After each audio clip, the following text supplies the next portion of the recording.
right, guys, so here's one of the things that I've committed to doing this year, you know, both for Kayak Bassing TV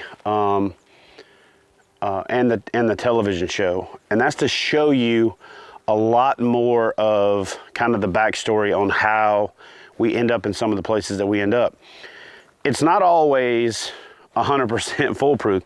So like today, I found a couple of places on Google Earth that I wanted to go check out. And sometimes you hit pay dirt, and then sometimes you get this. You've got a friggin' no trespassing sign and a gate on what looks like this perfect peninsula that's gonna put me right in the middle of this isolated lake. We got the wind out of this direction, so it's gonna be perfect. But again, when you get there, you know, there's nothing there. And I'm gonna tell you guys this, church parking lots always are worth checking out. So I found this little Baptist church here. So all I'm gonna do is I'm gonna drop pin it. I'm gonna start my navigation, and we're gonna go check it out.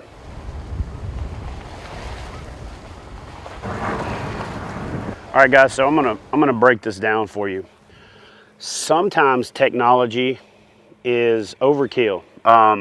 I've wasted 2 hours driving around trying to find places to launch, and we passed a sign, and Christy said, there's a sign right there that says 6 Pier Landing, Lake Jordan, Alabama, with a sign. So anyway, you got to mix it up. You got to do a little bit of technology. Sometimes you can just follow signs that say the water that direction, and you're good to go. So we're going to jump in the truck and go see if we can find some fish. Go ahead, Jeff. All right, and sometimes you just hit pay dirt. We are driving down the road, and this young lady waved at us, and I stopped to talk to her, and she said, I saw y'all drove by. Y'all can launch in my mama's backyard if you want to. So we're gonna launch in mama's backyard, and hopefully we can go get out there and find us some fish.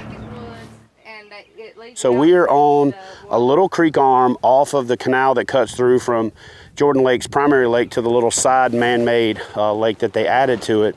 And so we're gonna fish the cut through. The current should be ripping through there pretty good.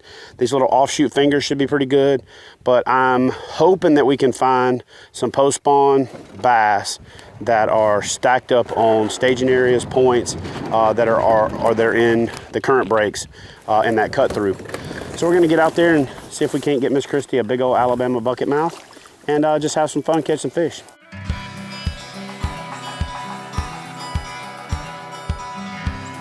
All right, so I got this little creek arm right here, and there are some shallow stumps and a lot of little dollar pads and grass. With this wind blowing and the air temperature being a lot warmer, this warmer water is being blown back into this little creek arm. I'm seeing a lot of bait fish. Haven't found any big fish staging yet, but I'm gonna work my way back here and see if I can find any either late spawners or fish that are still in the spawn. The water temperature is 65 degrees, so we should have spawning fish. And if I don't find any fish in this creek, I'm gonna work my way back out and start focusing on, you know, offshore staging areas, humps, treetops, laydowns, shallow points, the backsides of points that are windswept, and see if I can't find the fish there. So ideally, I'm gonna find some big fish back here and see if I can coax them into eating. If not, we're gonna work our way back out and find them in their staging areas.